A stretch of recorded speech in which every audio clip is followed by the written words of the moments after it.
Audio out of sync in VLC on your Android? Let me show you the fastest way to fix it in under a minute. First, open the VLC app on your Android and start playing the video that has the audio delay issue. Turn your phone to landscape so the video fills the screen. This makes it easier to use the audio delay controls. Now, tap anywhere on the video once to show the playback controls at the bottom and top of the screen. Look for the speech bubble or audio icon labeled audio delay or the little clock with a speaker symbol in the options bar. Tap that icon to open the audio delay controls overlay on your video. Now press play and watch the video while we adjust the delay in real time.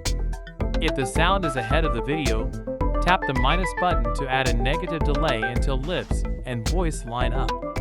If the sound is behind the video, tap the plus button to add a positive delay and catch the audio up to the lips.